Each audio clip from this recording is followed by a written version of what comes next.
नमस्कार, India TV देख रहे हैं आप। आपके साथ मैं हूं प्राची पाराशर। बस 11 घंटे बाद देश के सबसे दिलचस्प चुनाव का फैसला होने वाला है। दूसरे चरण में 3,21,73,837 वोटर्स तय कर देंगे ममता बनर्जी की सरकार बचेगी या जाएगी। कल शाम तय हो जाएगा कि दीदी जीत का चौका लगाएंगी या बंगाल मोदी को एक मौका देगा। बस 5% वोट का सवाल है। अगर बीजेपी को 2021 की तुलना में 5% ज्यादा वोट मिल गए तो समझिए बीजेपी की सरकार बन जाएगी। अभी तक जो रुझान सामने आ रहे हैं, ग्राउंड से जो रिपोर्टर्स बता रहे हैं, उसके मुताबिक बंगाल में फाइनल फेज की 142 सीटों पर जबरदस्त वोटिंग होगी, रिकॉर्ड वोटिंग होगी। पूरा बंगाल सुबह 7 बजे से लाइन में खड़ा हो जाता है। बस कोलकाता की रफ्तार धीमी पड़ जाती है। मगर इस बार रिपोर्टर्स बता रहे हैं कि कल कोलकाता भी रिकॉर्ड तोड़ेगा। अगर सच में वोटिंग 90% तक पहुंच गई तो समझ लीजिए सुनामी आने वाली है। फुटबॉल, झालमुड़ी, नाव की सवारी, मथुआ ठाकुर मंदिर, कालीबाड़ी, बंगाल जीतने के लिए 4 मई की विक्ट्री के लिए नरेंद्र मोदी ने कैसे की है फुल प्रूफ तैयारी। मोदी ने सेकंड राउंड की वोटिंग के लिए बंगाल का नैरेटिव कैसे सेट किया, दीदी का नैरेटिव कैसे धरा का धरा रह गया। 2021 में दीदी ने हाथ में फुटबॉल लेकर कहा खेला हो बे, खेला हो गया। 2026 में मोदी के हाथ में फुटबॉल है तो क्या 4 मई को मोदी का खेला कंफर्म है? क्या दीदी का जाना तय है? बस कुछ घंटों बाद 142 सीटों पर वोटिंग होने वाली है। अगर इस बार भी वोटर टर्नआउट 90% के पार गया तो क्या दीदी का टाटा बाय बाय पक्का हो जाएगा? मैं बंगाल चुनावों की गहमा गहमी में जरा व्यस्त था। मोदी बंगाल में व्यस्त थे, लेकिन अब निश्चिंत हैं। मोदी वर्सेस दीदी का राउंड 2 निर्णायक साबित होगा। दूसरे चरण में जो लीड लेगा 4 मई को वही जीतेगा। सवाल है कि विनर कौन बनेगा। इसका फैसला कोलकाता, नॉर्थ 24 परगना, साउथ 24 परगना, हावड़ा, हुगली, नादिया, पूर्वी बर्धमान यानी 7 जिलों की 142 विधानसभा सीटों पर हुई वोटिंग के बाद होगा। अगर दूसरे चरण में हिंदुओं का 7% वोट कंसोलिडेट हुआ तो 5% वोट शेयर का मुनाफा कैसे होगा? दीदी और मोदी दोनों क्यों चाहते हैं कि लेफ्ट और कांग्रेस दूसरे चरण में अच्छा परफॉर्म करें? लेफ्ट और कांग्रेस ने अगर राउंड 2 में अच्छा परफॉर्म किया तो वो दीदी के लिए कितना फायदेमंद होगा, दादा के लिए कितना फायदेमंद होगा। बंगाल में 4 मई का सारा अंकगणित, सारा कैलकुलेशन आखिरी राउंड की वोटिंग पर टिका है। मोदी का कैंप सुपर कॉन्फिडेंट है, दीदी के कैंप में हल्की हल्की नर्वसनेस है। और ऐसा क्यों है, ये देखने और समझने से पहले, दूसरे चरण की 142 सीटों का पूरा समीकरण समझने से पहले आपको ये देखना होगा कि इस वक्त मोमेंटम किसके हाथ में है। मोमेंटम दीदी के साथ नहीं, दादा यानी नरेंद्र मोदी के साथ है। पहले राउंड में 93% की बम्पर वोटिंग ने क्लियर इंडिकेशन दे दिया है कि राउंड 2 में भी मोदी की सुनामी आने वाली है। और ये कैसे और क्यों होगा, पहले ये समझिए। 2026 के लिए बीजेपी ने अपने बंगाल वाले प्लेबुक में तब्दीली की। 2021 के चुनावी नतीजों से सबक लेते हुए बीजेपी ने अब की बार 4 परिवर्तन वाली स्ट्रेटजी बनाई, जिसमें परिवर्तन नंबर 1 है ममता बनर्जी पर डायरेक्ट अटैक ना करके अभिषेक बनर्जी के बहाने सिस्टम पर अटैक करना। 2021 में बीजेपी का पूरा कैंपेन ममता बनर्जी यानी दीदी पर केंद्रित था। मोदी खुद रैलियों में बार बार दीदी ओ दीदी कहते थे। चुनाव को पर्सनल लड़ाई बना दिया था, लेकिन ये तरीका उल्टा पड़ गया। ममता पर पर्सनल अटैक से उन्हें सहानुभूति मिली और उनकी लड़ाकू नेता वाली इमेज और मजबूत हो गई। 2026 में बीजेपी ने ये लाइन बदल दी। इस बार किसी भी रैली में दीदी को सीधे टारगेट नहीं किया गया। इसके बजाय निशाना उनके भतीजे और टीएमसी के national general secretary Abhishek Banerjee पर लगाया गया। बीजेपी नेताओं ने बार बार वोटर्स को चेताया कि टीएमसी को वोट देने से भाईपो राज आएगा, दीदी का राज नहीं। परिवर्तन नंबर 2 है भगवान राम से मार्च तक। बीजेपी की कल्चर केसरिया से मन जोगी हुआ रे, दिल झूमे देखो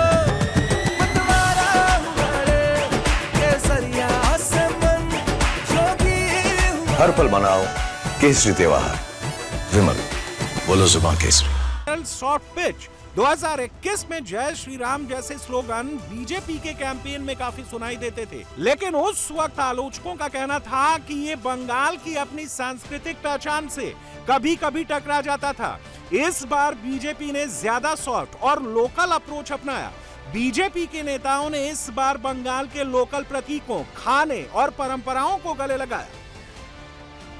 मोदी की एक रैली स्टेज को कोलकाता के दक्षिणेश्वर काली मंदिर जैसा बनाया गया, तो झारग्राम में मोदी ने सड़क किनारे झाल मुड़ी वाले स्टॉल पर रुककर झाल मुड़ी खरीदी और पैसे देने पर जोर दिया। अनुराग ठाकुर शोरशे इलिश यानी सरसों वाली हिल्सा मछली का मजा लेते दिखे।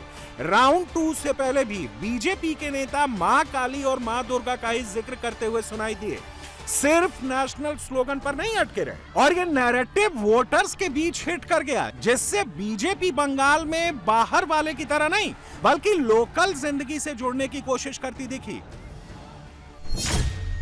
यानी ममता ने ये कहकर जो नैरेटिव बनाया था कि अगर बीजेपी सत्ता में आई तो बंगाल के लोगों के लिए मांस भात खाना मुश्किल हो जाएगा, बीजेपी ने वो नैरेटिव एक झटके में पंचर कर दिया। झालमुड़ी का जाल किसको लगा? बात निकलेगी तो बहुत दूर तलक जाएगी। झालमुड़ी तो खाया मोदी जी और झाल लगा तो दीदी को। ऐसे ही तो हुआ ना। और इस बार आप ये मान के रख दीजिए कि गंगोत्री से गंगा सागर तक सरकार बनाना भाजपा का कार्यकर्ता का जो सपना था वो पूरा होने जाने वाला है। और श्यामा प्रसाद का भूमि में श्यामा प्रसाद का पार्टी का सरकार बनेगा। इससे जरा आनंद क्या हो सकता है। और जनता नैरेटिव बना लिया। अभी चुनाव का पैटर्न हम लोगों को हाथ में नहीं है। अभी नया नैरेटिव आ गया, जनता बनम ममता।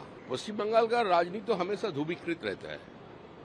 किसी जमाने में वो सीपीएम कांग्रेस का बीच में था, बाद में सीपीएम तृणमूल का बीच में है, अभी तृणमूल और भाजपा का बीच में सीधा लड़ाई है। 2021 में जनता ने ये बाइनरी सेट कर दिया, हम लोगों को विपक्ष पे बैठा दिया, लेकिन सीपीएम और कांग्रेस को विधानसभा में शून्य कर दिया। तो इसीलिए लड़ाई स्ट्रेट है। अभी किसी भी हालत से तृणमूल को उखाड़कर फेंकेंगे ही बंगाल का मूड है। बंगाल में तो बहुत साफ साफ तस्वीर सामने में आ गया है। मैं भी गया था और काफ़ी लोगों से मिला, मीटिंग किया। प्राइम मिनिस्टर मोदी जी का लहर जो है, बीजेपी का लहर, वो पूरा ग्राउंड तक पहुंच गया है और लोगों को पता चल गया है कि वेस्ट बंगाल को जिस तरीके से तृणमूल कांग्रेस ने बर्बाद किया है, बीजेपी ही इसको साफ कर सकता है। ये बिल्कुल क्लियर हो गया है। प्राइम मिनिस्टर मोदी जी को जो भी टारगेट करेगा वो अपना पॉलिटिकल ग्राफ नीचे गिरते हुए दिखेगा, क्योंकि लोग पसंद नहीं करते। मोदी जी को जो भी टारगेट करेगा, गाली देगा, उसको लोग पसंद नहीं करते हैं। केजरीवाल राहुल गांधी को गाली देता है, फिर राहुल गांधी ममता दीदी को गाली देता है, फिर ममता दीदी राहुल गांधी को गाली देते हैं। तो इन लोगों का जो तमाशा जैसे ही है, ऐसा कोई सिद्धांत तौर पर एक साथ थोड़ी आए हैं। तो लूटने के लिए, एक कन्वीनियंस के लिए ये लोग आए हैं। बीजेपी के स्ट्रेटजी में परिवर्तन नंबर 3 था, बंगाली आवाज को ढूंढना। टीएमसी का सबसे मजबूत तर्क हमेशा से यही रहा कि बीजेपी बाहर वाली पार्टी है जो बंगाल को नहीं समझती। 2021 में मोदी की पार्टी इस धारणा को तोड़ने में नाकाम रही।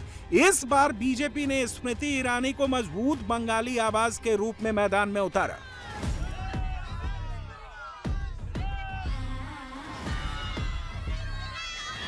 स्मृति ईरानी की बांग्ला भाषा और कल्चरल कनेक्शन ने उन्हें बंगाल में बीजेपी की सबसे प्रभावी कैंपेनर बना दिया। बंगाल की महिलाओं को बीजेपी के और करीब ला दिया। बीजेपी ने ममता के बाहरी बनाम बंगाली वाले नैरेटिव को कैसे ध्वस्त किया, इसका एक उदाहरण अमित शाह की ये प्रेस कॉन्फ्रेंस भी है, जिसमें उनकी दाईं तरफ और बाईं तरफ दिल्ली से आया कोई नेता नहीं है, बंगाल बीजेपी की लीडरशिप बैठी थी। इससे भी वोटर्स के बीच मैसेजिंग गई। बीजेपी की स्ट्रेटजी में परिवर्तन नंबर 4 था महिलाओं के वोट के लिए नई स्ट्रेटजी बनाना। 2021 में बीजेपी ने ममता की महिला सेंट्रिक योजनाओं को फ्रीबी पॉलिटिक्स कहकर आलोचना की थी, लेकिन इस बार टोन बदला और दीदी के वेलफेयर स्कीम्स पर हमला बंद करके एक नया वादा कर दिया कि बीजेपी बंगाल की महिलाओं को लक्ष्मी भंडार से 2 गुना या उससे ज्यादा देगी। बीजेपी का चुनावी कैंपेन खत्म करने के बाद जब मोदी आज वाराणसी पहुंचे तो वहां भी उनका वेलकम खास अंदाज में हुआ। मोदी के स्वागत के लिए काशी में रहने वाली बंगाल की महिलाओं को ही आगे रखा गया, यानी दूसरे चरण की वोटिंग से ठीक पहले मोदी ने सीधे वाराणसी से कोलकाता तक बंगाल की महिला वोटर्स के बीच अपना मैसेज पहुंचा दिया। इससे आप अंदाजा लगा सकते हैं कि इस बार बीजेपी कितने बारीक लेवल पर जाकर बंगाल का चुनाव लड़ रही है। आप सभी बहनों बेटियों से एक महायज्ञ की शुरुआत के लिए आशीर्वाद लेने के लिए मैं आया हूं। काशी के सांसद के तौर पर, देश के प्रधानमंत्री के तौर पर मुझे देश हित के एक बड़े लक्ष्य की प्राप्ति के लिए आप सबका आशीर्वाद चाहिए। और ये बड़ा लक्ष्य है लोकसभा विधानसभा में महिलाओं के लिए आरक्षण को लागू करना। आपके आरक्षण का हक लागू हो, इसमें कोई कोर कसर बाकी नहीं छोड़ूंगा। बीजेपी एनडीए सरकार का मतलब ही है नारी का सशक्तिकरण, नारी का उत्थान, नारी का केसरिया से मन जोगी हुआ रे, दिल झूमे देखो बंटवारा हुआ रे। केसरिया से मन जोगी हुआ। हर पल मनाओ केसरी त्योहार। विमल, बोलो जुबान केसरी। जीवन आसान। कांग्रेस, समाजवादी पार्टी, टीएमसी और डीएमके जैसी पार्टियों ने एक बार फिर देश की महिलाओं को धोखा दिया। ऐसे दलों ने 40 साल से महिला आरक्षण पर ब्रेक लगाया हुआ था। ये सारे परिवारवादी और तुष्टीकरण में डूबे दल नारी शक्ति से डरे हुए हैं, आप सभी से डरे हुए हैं। ये परिवारवादी दल देश की उन बेटियों को विधानसभा और संसद नहीं आने देना चाहते।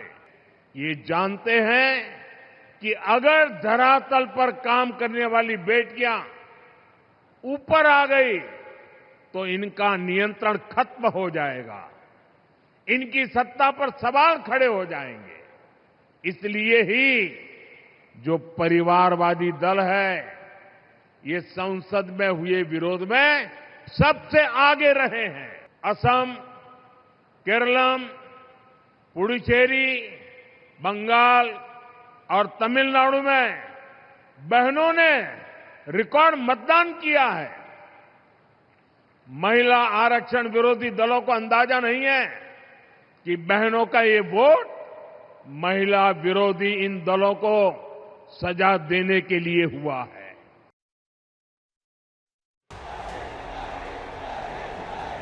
दो 2021 में मोदी की पार्टी आक्रामक चैलेंजर बनकर बंगाल आई थी, तब वोट शेयर बढ़ा लेकिन हार भी हुई। 2026 में नजर आ रहा है कि बीजेपी ने आत्मचिंतन किया है, पुराने फॉर्मूले दोहराने की बजाय भाषा, कल्चर मैसेजिंग, लीडरशिप और वोटर आउटरीच में बदलाव किए हैं और इसका असर राउंड 1 की वोटिंग में भी दिखा है और मुमकिन है कि राउंड 2 में भी उसका असर हो।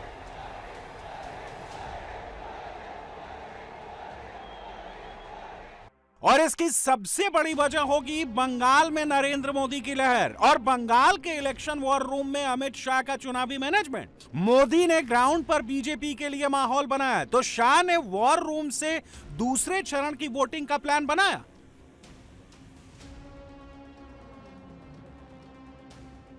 शाह ने खुद प्रवासी कार्यकर्ताओं के साथ मीटिंग की। सेकंड फेज में बूथ जीतने पर फोकस किया। 294 में से 215 सीटों पर शाह ने पूरी मेहनत की है।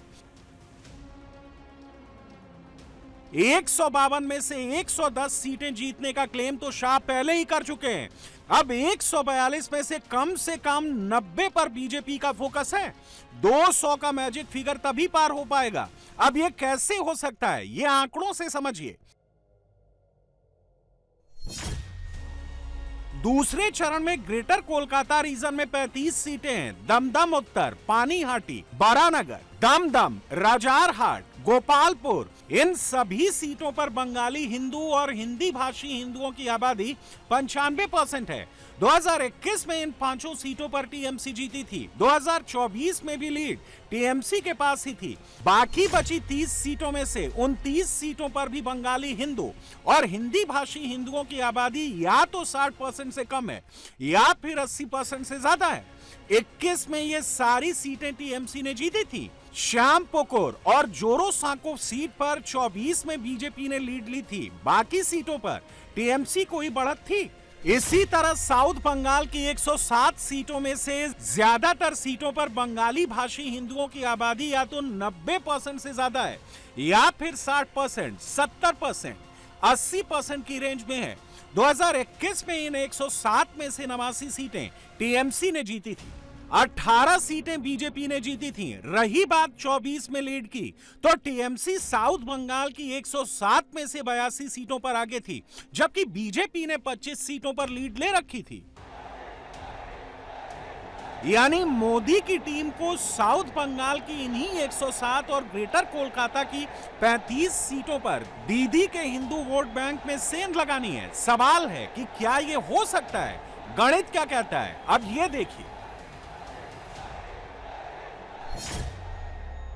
2021 में हुगली में टीएमसी को 14 और बीजेपी को 4 सीटें मिली थी। पूर्वी बर्धमान में टीएमसी 16, बीजेपी 0 पर थी। कोलकाता में टीएमसी 11, बीजेपी 0 पर थी। हावड़ा में टीएमसी 16, बीजेपी 0 पर थी। नॉर्थ 24 परगना में टीएमसी 28, बीजेपी 5 पर थी। साउथ 24 परगना में टीएमसी 30, बीजेपी 0 पर थी। नादिया में टीएमसी 8 और बीजेपी 9 पर थी। यानी पिछली बार सेकंड फेज में टीएमसी का स्कोर था 123 और बीजेपी का स्कोर था 18। मगर इस बार बीजेपी इन तमाम रीजन पे अपना ग्राफ बढ़ा सकती है। अगर पहले चरण की तरह दूसरे चरण में भी हिंदू वोटर्स का कंसोलिडेशन हुआ, मान लीजिए दूसरे चरण में 7% हिंदू वोट का कंसोलिडेशन बीजेपी के फेवर में होता है। अगर ऐसा हुआ तो वैसी स्थिति में बीजेपी को 5% वोट शेयर का फायदा होगा। इसके बाद जो संभावित आंकड़ा हो सकता है वो इस तरह का होगा। हुगली में टीएमसी को 8 और बीजेपी 10 सीटें ले सकती है। पूर्वी बर्धमान में टीएमसी 3, बीजेपी 13 सीटों पर आ सकती है। कोलकाता में टीएमसी 11, बीजेपी 0 पर रह सकती है। हावड़ा में टीएमसी 12, बीजेपी 4 पर आ सकती है। नॉर्थ 24 परगना में टीएमसी 22, बीजेपी 11 तक पहुंच सकती है। साउथ 24 परगना में टीएमसी 27, बीजेपी 3 पर जा सकती है। और नादिया में टीएमसी 3 और बीजेपी 14 सीटें बटोर सकती है। यानी 7% हिंदू वोटर्स के कंसोलिडेशन से टीएमसी का स्कोर 86 रह सकता है। बीजेपी को 55 सीटें मिल सकती हैं। बीजेपी तो राउंड 2 से पहले यह क्लेम तक कर रही है कि इस बार साउथ बंगाल का रिजल्ट नॉर्थ बंगाल से भी बेहतर। केसरिया से मन जोगी हुआ रे, दिल झूमे देखो मतवारा हुआ रे। केसरिया से मन जोगी हुआ। हर पल मनाओ केसरी त्योहार। विमल, बोलो जुबान केसरी। होगा 4 में ही दीदी गई सरकार। तो क्या तृणमूल नाम कर कोई पार्टी नहीं रहेगा। जनता का तो ऐसा ही मूड है और जनता ठान लिया है। और जहां भी आप जाओ अब एक ही नजारा, चाहे वो दार्जिलिंग हो, कालिंगपंग हो और इस तरफ पूर्व मेदिनीपुर, सभी जगह लोग घर से निकल कर आ रहे हैं। बोले बहुत दिन बाद हम लोग निर्भय होकर वोट दे सकेंगे। निश्चित रहिए आप। आप लोग सिर्फ एजेंट का तैयारी करिए, गिनने का, काउंटिंग वाला स्टेशन में आपको लोग होना चाहिए। इस बार साउथ का रिजल्ट नॉर्थ से भी अच्छा होगा। नॉर्थ में तो हाँ शुभेंदु जीतेगा और कौन जीतेगा, जाना है मुख्यमंत्री। अरे यही तो हमारा सबसे बड़ा जीत है, जब हम लोग ममता जी को सब्जी खरीदने के लिए, बाइक पे चढ़ने के लिए, डोर टू डोर कैंपेन करने के लिए मजबूर कर दिया। देखिए, ममता जी कोई पैराट्रूपर पॉलिटिशियन नहीं है। ममता जी कोई बड़ा कांग्रेस परिवार में जन्म नहीं लिया। ममता जी एक संघर्षशील कार्यकर्ता रहा और विपरीत से वो राजनीति करते करते इस जगह तक पहुंचा। तो ये जमीन का महक का जानकारी उसका है, तो इसीलिए उन्होंने निकल पड़ी है। वो जानते हैं, अरे बोल दिया उन्होंने, अगर तृणमूल रहे तो फिर देखा हो। आजकल पश्चिम बंगाल का हर व्यक्ति कहता है कि भय का राज्य हटाओ, भरोसे का राज्य लाओ। भय मतलब टीएमसी ममता दीदी, भरोसा मतलब बीजेपी नरेंद्र मोदी। और आपको बता दूं, मैं रात लौटा हूं, पश्चिम बंगाल में जो अटल जी ने कभी कहा था कमल खिल रहा है।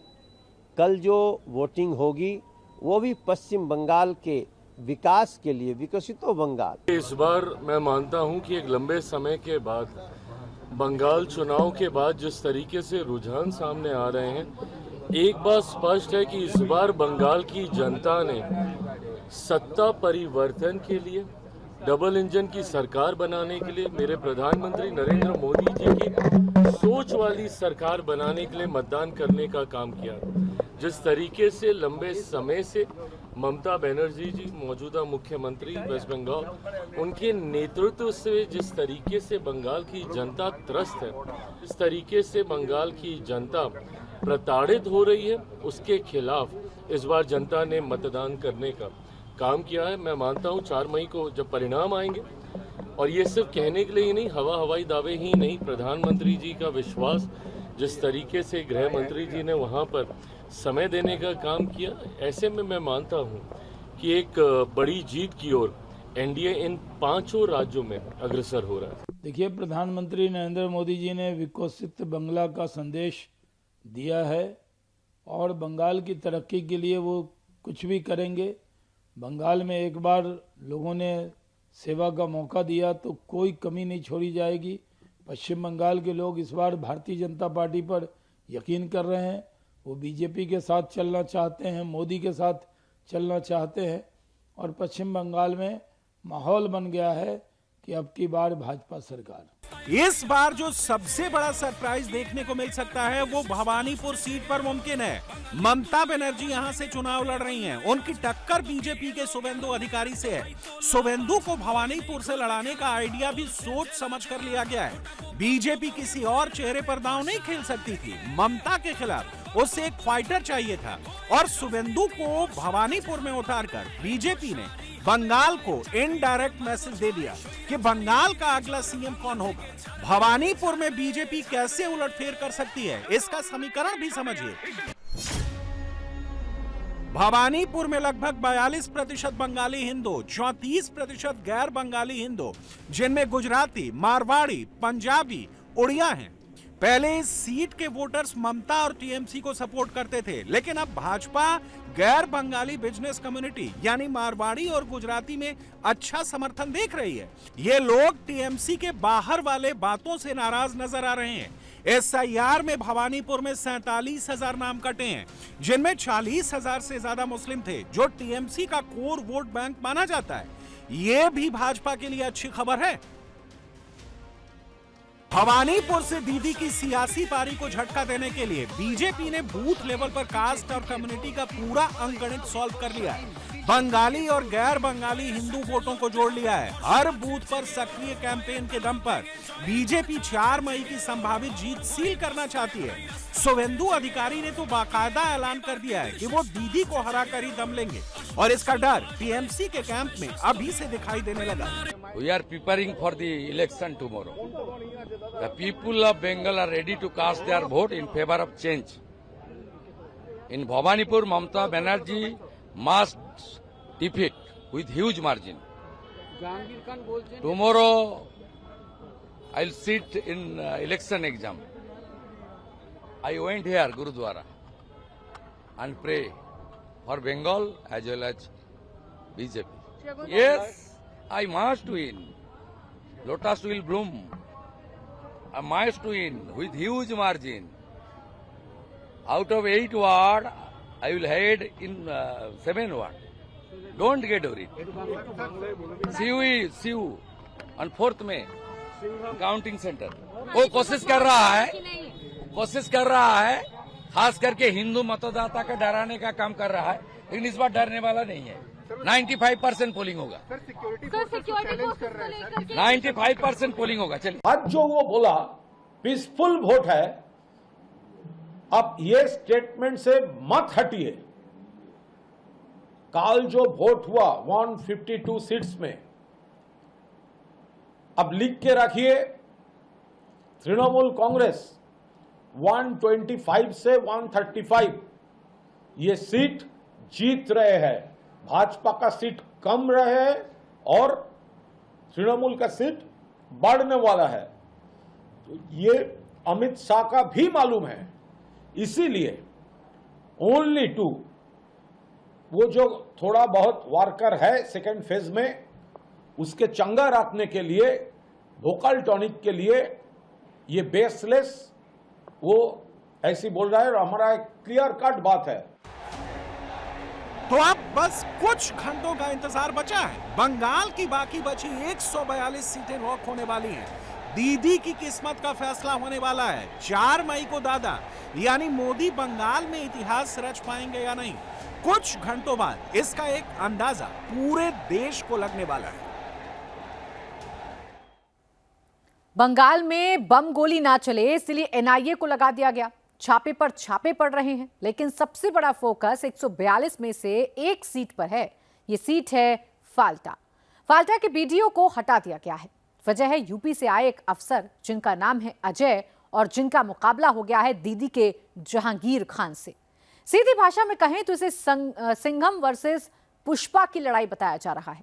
कल डायमंड हार्बर में कुछ भी हो सकता है. ये रिपोर्ट देखिए. अगर किसी ने बदमाशी करी तो उनका कायदे से इलाज किया जाएगा. পুষ্পারা ঝুঁকে নেই, আমরা ঝুঁকতেও জানি না, আমরা রুখতেও জানি না. ये जहांगीर के घर वाले खड़े हैं, उसको बता देना कायदे से, तो फिर अच्छे से खबर लेंगे. फिर बाद में रोना पछताना मत. তাই পিকচার আমি বাকি মেরা দোস্ত, পিকচার এখনো বাকি আছে. कोई राज्य, कोई बीजेपी का मालिक आपको बचा नहीं पाएगा. 4 তারিখ 12টার পরে কোন জল্লাদের কত ক্ষমতা আর কার দিল্লির বাবা কাকে বাঁচাতে আসে আমি 4 তারিখ দেখব. विधानसभा सीट फाल्टा, जिला दक्षिण 24 परगना. मतदान 29 अप्रैल. फोकस जहांगीर खान, टीएमसी उम्मीदवार.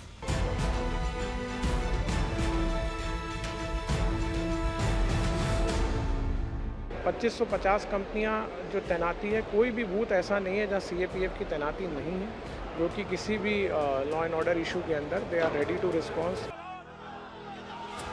एक तरफ बंगाल के भाईपो यानी अभिषेक बनर्जी का खासम खास कैंडिडेट जहांगीर खान और दूसरी तरफ योगी आदित्यनाथ के खासम खास अफसर अजय पाल शर्मा, जो फिलहाल बंगाल के दक्षिण 24 परगना जिले में बतौर सेंट्रल ऑब्जर्वर तैनात हैं. तनातनी कुछ ऐसी है कि सीआरपीएफ की टुकड़ी के साथ अजय पाल शर्मा का काफिला सड़क पर निकलता है तो जहांगीर खान के समर्थक रास्ता रोक लेने को तैयार हैं. खुद जहांगीर खान भी सड़क पर हैं, लेकिन योगी के अफसर के खिलाफ जहांगीर से भी ज्यादा आक्रोश उनके समर्थकों और टीएमसी कार्यकर्ताओं में है. बंगाल में अजय पाल शर्मा की मौजूदगी चुनाव में सेंट्रल ऑब्जर्वर के तौर पर है, लेकिन जहांगीर खान और उनकी पार्टी अजय पाल को योगी के उस फ्रंटमैन की तरह देख रही है जो बंगाल में यूपी वाला राज लाना चाहते हो।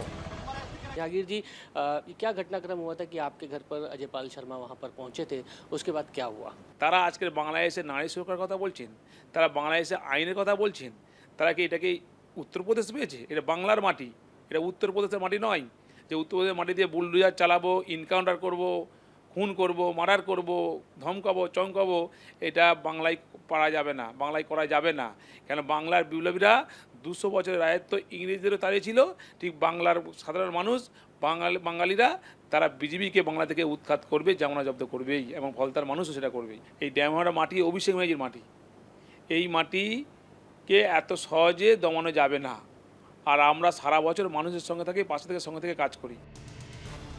जहांगीर खान का नाम इस चुनाव में अचानक से उभरा है। वो दक्षिण 24 परगना की फाल्टा सीट से पहली बार विधानसभा चुनाव में उतरे हैं। इससे पहले टीएमसी में किसी महत्वपूर्ण पद पर नहीं रहे, लेकिन डायमंड हार्बर इलाके में जहांगीर खान का खासा दबदबा समझा जाता है। इतना दबदबा कि कौन सा वोटर वोट डालने निकलेगा और कौन नहीं निकलेगा, ये भी जहांगीर खान की इजाजत से ही होता है। सीधे कहें तो डायमंड हार्बर का डॉन। इसी तरह की शिकायतें मिलने के बाद आईपीएस अजय पाल शर्मा उनके क्षेत्र में दौरा करने पहुंचे थे। आसपास के जितने भी लोग हैं अच्छी तरह से समझ लें कि अगर किसी ने बदमाशी करी तो उनका कायदे से इलाज किया जाएगा। फिर अगर कहीं से खबर आ गई कि किसी ने कोई खुराफात करने की, किसी को परेशान करने की कोशिश की है, तो फिर उसकी खबर फिर अच्छे से लेंगे हम। ये जहांगीर के घर वाले भी खड़े हैं, उसको बता देना कायदे से। ये बार बार जो खबरें आ रही हैं कि उसके लोग धमका रहे हैं, तो फिर अच्छे से खबर लेंगे, फिर बाद में रोना पछताना मत। जहांगीर खान का टीएमसी में रसूख डायमंड हार्बर इलाके में घुसते ही दिख जाता है। अभिषेक बनर्जी के साथ वाली तस्वीरों के बड़े बड़े पोस्टर और होर्डिंग ये साफ इशारा देते हैं कि जहांगीर की पहुंच काफी कम वक्त में काफी ऊपर तक हो गई है। खुद अभिषेक बनर्जी जहांगीर खान से अपने रिश्तों को डायमंड हार्बर के वोटर के बीच खुलकर जताने में जरा भी संकोच नहीं करते। আমি আপনাদের বলবো জাহাঙ্গীরকে এক ভোট হলেও আমার থেকে বেশি ভোটে জেতান। এক ভোট হলো সরাসরি ভোটটা আমাকে দিচ্ছেন, এটা মাথায় রাখবেন। আমি আছি তো, যেখানে যা দরকার পড়বে উন্নয়নের নিরিখে ডায়মন্ড হারবারকে এক করেছি, এবার ডায়মন্ড হারবারের মধ্যেও ফলতাকে এক করব কথা দিয়ে। जहांगीर खान का ये रसूख स्थानीय लोगों और यहां तक कि अफसरों के भी सिर चढ़कर बोलता है।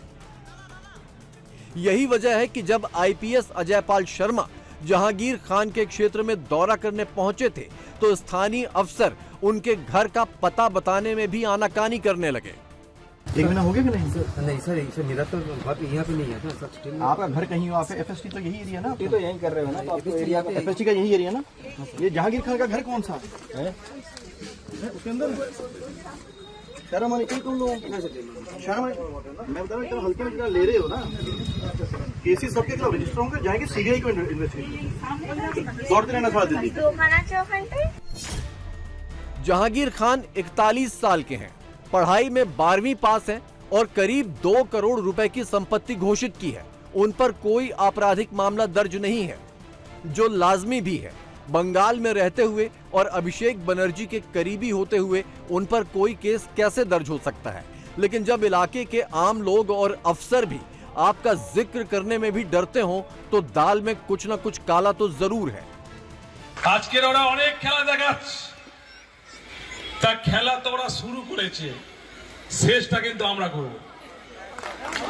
খেলাটা ওরা শুরু করেছে, কিন্তু শেষটা আমরা করব।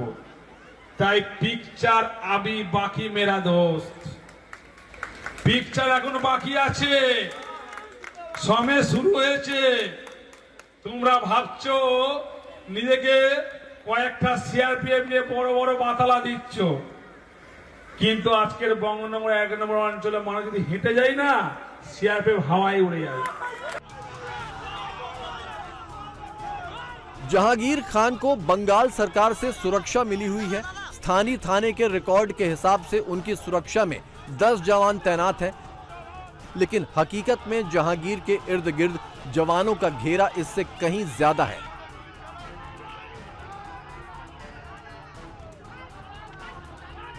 सेंट्रल ऑब्जर्वर अजय पाल शर्मा ने अपनी जांच पड़ताल में इस पर भी सवाल उठाए हैं, लेकिन टीएमसी इस सब में योगी राज की साजिशें तलाश रही है।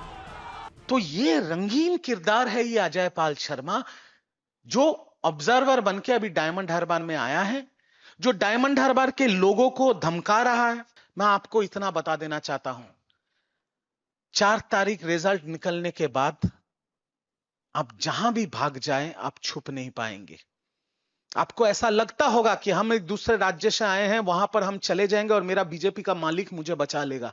कोई राज्य, कोई बीजेपी का मालिक आपको बचा नहीं पाएगा। डायमंड हार्बर लोकसभा सीट में मुस्लिम वोटर की तादाद 35 से 38% के करीब है। इसी के तहत आने वाली फाल्टा विधानसभा सीट में मुस्लिम वोटर की तादाद 30% के करीब है, जो निर्णायक भूमिका में है।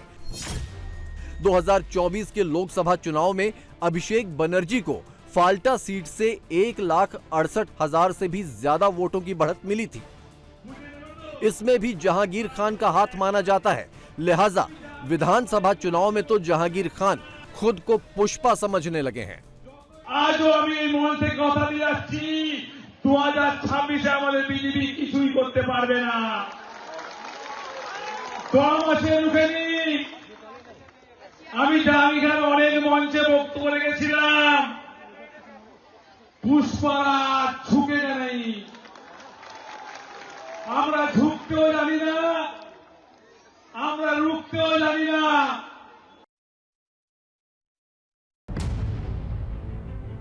जहांगीर खान अकेले नहीं हैं।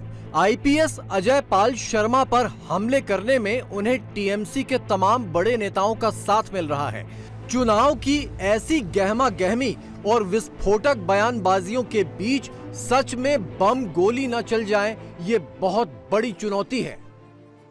2550 कंपनियां सीआरपीएफ की पश्चिम बंगाल के कोने कोने चप्पे चप्पे पर मौजूद हैं और उस जगह की हर एक जगह की निगरानी सीआरपीएफ कर रही है और उसका जीता जागता उदाहरण ये कंट्रोल रूम है। दूसरे चरण में तमाम जितनी सीटें हैं उसके अलग अलग इलाके में, खासतौर पर वायलेंस प्रोन जो इलाके हैं उन इलाकों को यहाँ पर निगरानी की जा रही है। तमाम जगहों पर सीएपीएफ की तैनाती जो की है उस नंबरों पर इनके पास वहाँ से इलाके की इन्फॉर्मेशन मिल रही है, इन्फॉर्मेशन इनको फ़ोन पे मिल रही है, उसका नंबर नोट किया जा रहा है, पिन पॉइंट लोकेशन लिया जा रहा है और इमीडिएटली यानी क्विक रिस्पांस जो टीम वहाँ पर तैनात की गई है खासतौर पे सीआरपीएफ की, वो वहाँ पर मौके पर पहुँच रही है। जो भी आवश्यकता है क्यूएटी भेजने, कॉन्फिडेंस बिल्डिंग मेजर करने की, हम लोगों ने ये भी बता रखा है कि कोई कमांडर जो कंपनी कमांडर्स हैं जब विजिट पे जाएँ तो अपना नंबर पब्लिक को दे के आए ताकि उनको भी सीधी इन्फॉर्मेशन मिले।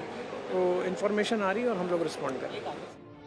योगी आदित्यनाथ बंगाल चुनाव में जमकर गरजे हैं। योगी चेतावनी दे चुके हैं कि 4 मई के बाद टीएमसी के गुंडे सड़क पर पंचर बनाते नजर आएंगे। बंगाल में अपनी रैलियों में योगी ने यूपी के कई उदाहरण दिए हैं। योगी ने कहा कि 2017 के बाद से यूपी में गुंडागर्दी खत्म हो गई। योगी ने कहा कि यूपी में लव जिहाद, लैंड जिहाद प्रतिबंधित है। योगी ने बुलडोजर का हवाला देते हुए कहा कि यूपी में बुलडोजर ने माफिया को पस्त कर दिया है। एक तरफ योगी बंगाल में ऐसी हुंकार भर रहे हों और दूसरी तरफ उनका खास अफसर बंगाल के बाहुबलियों को चुनौती दे रहा हो, तो योगी के विरोधियों को इसमें दीदी के खिलाफ गहरी साजिश फौरन दिखाई देने लगती है। सुनने में आया है कि यूपी के रहने वाले बड़े पैमाने पर अधिकारी जो सेंट्रल फोर्स में हैं उनको लालच दिया गया है। उन्हें लालच इस बात का भी दिया गया है कि ये चुनाव जिताइए, वोटर्स को रोकिए, हम आपको बड़ा सम्मान देंगे, बड़ा पद देंगे। और मैं आपसे कहता हूं, एक एक अधिकारी की आप जानकारी करना, या उसको लाभ मिला होगा या चुनाव के बाद उसको लाभ मिलेगा। और उन्होंने कहा है कि बंगाल में जितना अन्याय करना चाहते हो अन्याय करो। जिस अजय पाल शर्मा पर यूपी से लेकर बंगाल तक हो हल्ला मचा है, वो पहले भी सुर्खियों में रहे हैं। अजय पाल शर्मा 2011 बैच के आईपीएस हैं। उनकी पहचान बतौर एनकाउंटर स्पेशलिस्ट होती है। वो 100 से ज्यादा एनकाउंटर ऑपरेशन में शामिल रहे हैं और फिलहाल प्रयागराज में एडिशनल सीपी के पद पर हैं। अपनी दबंग वाली छवि को लेकर अजय पाल शर्मा सोशल मीडिया पर छाए रहते हैं और इसी छवि के मुताबिक वो फिलहाल डायमंड हार्बर और फाल्टा में एक्शन दिखा रहे हैं। फाल्टा सीट 2011 से ही टीएमसी के कब्जे में है, लेकिन मौजूदा विधायक शंकर कुमार का टिकट काटकर टीएमसी ने इस बार जहांगीर खान पर दांव खेला है। तो इसकी सबसे बड़ी वजह जहांगीर खान की भाईपो यानी अभिषेक बनर्जी के साथ बहुत तेजी से बढ़ी नजदीकियां हैं। जहांगीर खान को किसी भी कीमत पर अभिषेक बनर्जी के भरोसे पर खरा उतरना है, लेकिन अगर ये तरीके कानून से थोड़ा भी दाएं बाएं होते हैं तो फिर योगी का दबंग अफसर रास्ता रोकने को तैयार खड़ा है।